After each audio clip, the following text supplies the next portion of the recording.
Big breaking news అందుతోంది. Los Angeles లో curfew కొనసాగుతోంది. హింసాత్మక నిరసనలతో కర్ఫ్యూ విధించారు. కర్ఫ్యూ విధించిన అక్కడ ఆందోళనలు మాత్రం కొనసాగుతూనే ఉన్నాయి. అక్రమ వలసల అణిచివేతకు వ్యతిరేకంగా ఈ నిరసనల పర్వం కొనసాగుతోంది. భారీగా సైన్యాన్ని మెరైన్స్ ని మోహరించిన ఫలితం లేదు. ఆందోళనలు జరుగుతూనే ఉన్నాయి. నగరమంతా సైనికులు పహారా కాస్తున్నారు. ఆందోళన నేపథ్యంలో ట్రంప్ కొన్ని కీలకమైనటువంటి వ్యాఖ్యలు చేశారు. తిరుగుబాటు చట్టాన్ని ప్రయోగిస్తాను, ఎవరైనా సరే పిచ్చి వేషాలు వేసి ఆందోళనలు చేస్తే లోపలేస్తాం, బొక్కలా వేస్తాం, కొన్ని రోజులు జైలులో మగ్గాల్సిన పరిస్థితి ఉంటుంది అని చెప్పి తీవ్రంగా హెచ్చరించిన పరిస్థితి. తిరుగుబాటు చట్టాన్ని కూడా ప్రయోగించడానికి వెనుకాడనంటూ తీవ్రంగా హెచ్చరించారు డొనాల్డ్ ట్రంప్. కేంద్రపాలిత ప్రాంతంగా మారుస్తానంటూ కూడా వార్నింగ్ ఇచ్చినటువంటి పరిస్థితి ఉంది. ఈ show sponsored by Truzon Solar by Suntech. Truzon Solar, power solar. అదేవిధంగా మీ పవర్ బిల్ జీరో కావాలనుకుంటున్నారు అయితే ట్రూజోన్ సోలార్ పవర్ ఇన్స్టాల్ చేసుకోండి.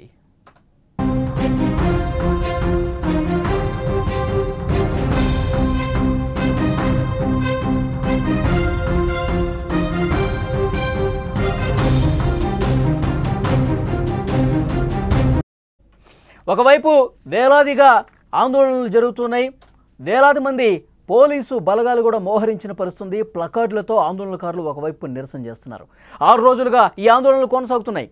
కొట్టినా తిట్టినా కాల్చినా సరే వెనక్కి తగ్గమని చెప్పి ఆందోళనకారులు తమ నిరసన కొనసాగిస్తూనే ఉన్నారు. అక్రమ వలసదారుల ఏరివేతపై అమెరికా సర్కార్ చర్యలపై లాస్ ఏంజల్స్ అట్టుడికిపోతోంది.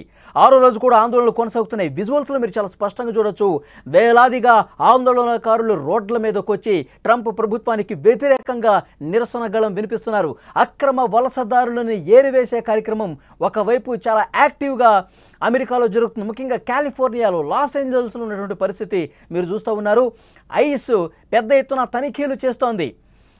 అక్కడ కార్యక్రమాలు చాలా ఏ విధంగా ఉన్నాయంటే ఆందోళనలు ఒక పక్కన తీవ్రంగా జరుగుతుంటే మరొక పక్కన ఈ విధంగా అధికారులు అక్రమ వలసదారుల్ని ఏరివేసే కార్యక్రమం చేస్తూ ఉన్నారు.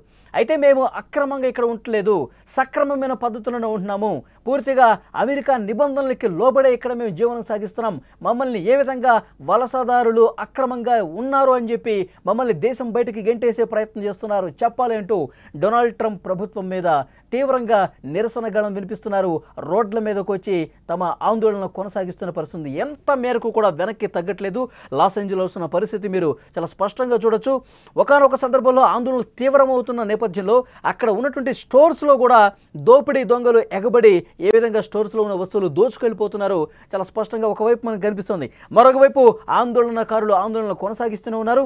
వాళ్ళు రబ్బర్ బుల్లెట్లు ప్రయోగించిన బలగాలు, మెరైన్లతో వచ్చిన వేలాదిగా బలగాలు మోహరించి బాష్పవాయువు గోళాలు ప్రయోగించిన, రసాయనాలు వెదజల్లిన ఏమాత్రం మేము వెనక్కి తగ్గము అంటూ ఆందోళనకారులు చేస్తూనే ఉన్నారు. ముఖ్యంగా పక్క నగరాలకు కూడా ఈ ఆందోళన కొనసాగుతుందంటే అక్కడ సిచ్యువేషన్ ఏ విధంగా ఉందో చూడొచ్చు. వేలాదిగా రోడ్ల మీదకి వచ్చి ప్రధాన కూడళ్లలో ప్లకార్డులు ప్రదర్శిస్తూ ట్రంప్ ప్రభుత్వానికి వ్యతిరేకంగా ఏ విధంగా నిరసన చేస్తున్నారో కూడా మనం చూస్తున్నాం. ముఖ్యంగా అక్కడ పెద్ద ఎత్తున ఆందోళన జరగడానికి కారణం ఏదైతే వలసలు వచ్చి అమెరికాలో ముఖ్యమైనటువంటి నగరాల్లో కాలిఫోర్నియా, లాస్ ఏంజల్స్లో నివసిస్తున్నారు. ఇది సరైన పద్ధతి కాదు. ఎన్నికల సమయంలోనే మేము హామీ ఇచ్చున్నాము, అమెరికాలో అక్రమ వలసదారులను పూర్తిగా ఏరివేసి దేశం బయటికి పంపిస్తామని చెప్పి మేము హామీ ఇచ్చాము. ఆ హామీకి కట్టుబడి ఉన్నాము. మీరు అక్రమంగా ఉంటున్నారా, సక్రమంగా ఉంటున్నారా మీరు తేల్చుకోవాలి. అధికారులు తనిఖీలకు మీరు సహకరించాలి. మీ డాక్యుమెంట్స్ అన్ని కూడా అధికారులకు చూపించాలి. ఎస్ మేము సక్రమంగానే ఉంటున్నాము, ఇవ్వండి డాక్యుమెంట్స్ అని చూపిస్తే మీరు ఇక్కడ ఉండటానికి అర్హులు, లేదంటే గనక మిమ్మల్ని ఈ దేశం నుంచి బయటికి గెంటేయడానికి వెనుకాడబోమని చెప్పి ట్రంప్ మాట్లాడిన పరిస్థితుంది. ట్రంప్ మరొక కొన్ని కీలకమైనటువంటి వ్యాఖ్యలు చేస్తూ ఉన్నారు.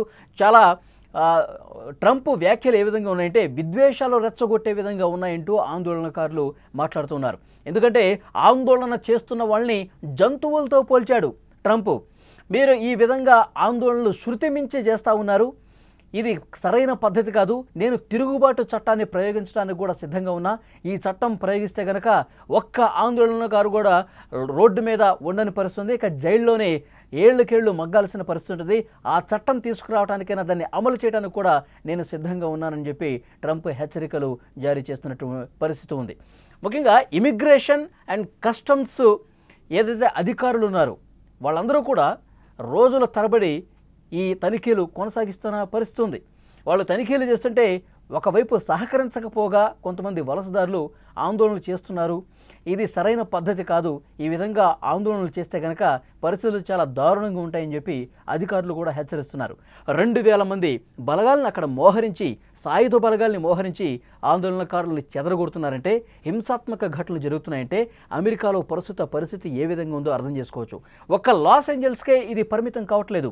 అమెరికాలో చుట్టుపక్కల ఉన్న ప్రధాన నగరాలు కూడా ఈ ఆందోళనలు పాకుతున్న పరిస్థితి. ఎందుకంటే భవిష్యత్తులో అన్ని నగరాల్లో కూడా పెద్ద ఎత్తున ఈ విధంగా వలసదారుల్ని బయటికి పంపిస్తామని చెప్పి ట్రంప్ ప్రభుత్వం నుంచి హెచ్చరికలు వస్తున్న నేపథ్యంలో ఈ ఆందోళనలు ఒక నగరం నుంచి ఇంకో నగరానికి, ఇంకొక నగరం నుంచి ఇంకొక నగరానికి పాగుతూ ఉన్నటువంటి పరిస్థితి ఉంది. సో డెఫినెట్గా ఇది ఆలోచించాల్సినటువంటి విషయం. అమెరికాలో ఆందోళనలు తీవ్రతరంగా జరుగుతున్నటువంటి పరిస్థితి. కాలిఫోర్నియా గవర్నర్ మాత్రం మరొక స్పష్టమైనటువంటి ప్రకటన చేశారు. దీన్ని తీవ్రంగా వ్యతిరేకిస్తూ ఉన్నారు. ఎందుకంటే ట్రంప్ చేస్తున్నది కరెక్ట్ కాదు. ఈ విధంగా బలగాలు మోహరించి మెరైన్స్ని తీసుకొచ్చి హింసను ప్రేరేపిస్తున్నాడు డొనాల్డ్ ట్రంప్. ఇది సరైన పద్ధతి కాదు. మీ బలగాల్ని వెనక్కి తీసుకోండి, ఉపసంహరించుకోండి అంటూ అక్కడ ఉన్నటువంటి గవర్నర్ కూడా మాట్లాడుతూ ఉన్నటువంటి పరిస్థితి ఉంది. కోర్టులు కూడా ట్రంప్కి మొట్టికాయలు వేస్తున్న పరిస్థితి. కానీ ఎక్కడో కూడా డొనాల్డ్ ట్రంప్ వెనక్కి తగ్గట్లేదు. లాస్ ఏంజల్స్లో ప్రస్తుత పరిస్థితి మీరు చూస్తూ ఉన్నారు. విజువల్స్లో చాలా స్పష్టంగా మనం చూడొచ్చు. పెద్ద ఎత్తున ఆందోళనలు జరుగుతున్నాయి, హింసాత్మక ఘటనలు జరుగుతున్నటువంటి పరిస్థితి ఉంది. రోడ్ల మీద గుమిగూడి పెద్ద ఎత్తున ఆందోళనలు చేస్తున్నారు, ప్లకార్డులు ప్రదర్శిస్తున్నారు. ఒకవైపు అక్కడ రబ్బర్ బుల్లెట్లతో దాడులు చేస్తున్న పరిస్థితి. అయినా కానీ ఆందోళనకారులు వెనక్కి తగ్గట్లేదు. మొన్న మనం చూసాం, ఒక మహిళా రిపోర్టర్ మీద రబ్బర్ బుల్లెట్లతో దాడి చేసినటువంటి పరిస్థితి ఉంది. ఆమె ఒక పక్కకు ఆ బలమైనటువంటి గాయానికి రబ్బర్ బుల్లెట్ తాకిడికి పక్కకు ఒరిగిపోయి పడిపోయింది. అంటే బలగాలు ఎవరు సాధారణంగా అక్కడ ఆందోళనలు చేసే ఆందోళనకారులు, మీడియా రిపోర్ట్స్ చేసినటువంటి ఆ రిపోర్టర్లు ఎవరనేది కూడా గమనించకుండా ఇష్టం వచ్చినట్టుగా ఒక ఒంటెత్తు పోకడతో ప్రవర్తిస్తోంది బలగాలు కూడా. ఇది పద్ధతి కాదు, తమ పద్ధతి మార్చుకోవాలి, ట్రంప్ వీళ్ళందరినీ కూడా వెనక్కి పిలవాలని చెప్పి ఆందోళనలు చేస్తున్నారు. విజువల్స్లో చాలా స్పష్టంగా చూడొచ్చు. ఒకవైపు ఆందోళనలు జరుగుతున్నాయి, మరొకవైపు లూటీలు జరుగుతున్నాయి, మరొకవైపు లాఠీ చార్జీలు జరుగుతున్నాయి, రాళ్లు రువ్వుతున్నారు. పెద్ద ఎత్తున హింస అయితే అక్కడ కనిపిస్తోంది. సో ట్రంప్ వచ్చిన దగ్గర నుంచి కూడా ఏదో ఒక రూపంలో ఆందోళనలు, ఇలాంటి ఉద్రిక్త పరిస్థితులు కొనసాగుతున్నాయి. అమెరికా ఫస్ట్ నినాదంతో ముందుకెళ్తున్న ట్రంప్ అక్కడ ప్రజల అభిప్రాయాలను కూడా గౌరవించాల్సిన అవసరం ఉంది. ఎందుకంటే మనిషిని మనిషిగా చూడట్లేదు డొనాల్డ్ ట్రంప్. అసలు అక్రమమా సక్రమమా ఇదంతా అధికారులు తనిఖీలు చేస్తారు, మెల్లగా నిదానంగా అన్నీ తెలుస్తాయి. నిజంగా అక్రమ వలసదారుదైతే అతన్ని బయటకు పంపించే ప్రాక్టీస్ వేరే ఉంటుంది. కానీ డొనాల్డ్ ట్రంప్ ఏం చేస్తున్నాడు?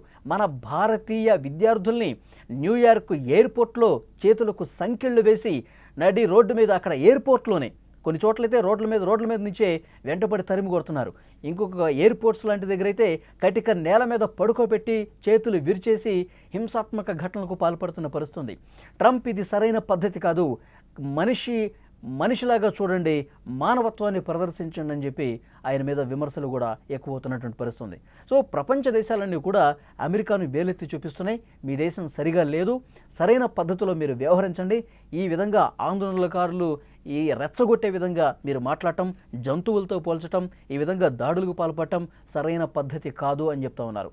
సో డెఫినెట్గా మరి ట్రంప్ ఏమైనా తన వైఖరిలో మార్పు ఏమన్నా వస్తుందా, లేదంటే ఈ ఆందోళనల్ని పూర్తిగా నిలువరించడానికి, ఈ ఆందోళనలు పూర్తిగా ఉక్కుపాదంతో అణిచివేయటానికి ఆయన ఇదే పద్ధతిని కొనసాగిస్తాడా అన్నది చూడాల్సిన అవసరం కనిపిస్తుంది. విజువల్స్లో ప్రస్తుతం ఉన్న పరిస్థితి మీరు చూస్తున్నారు.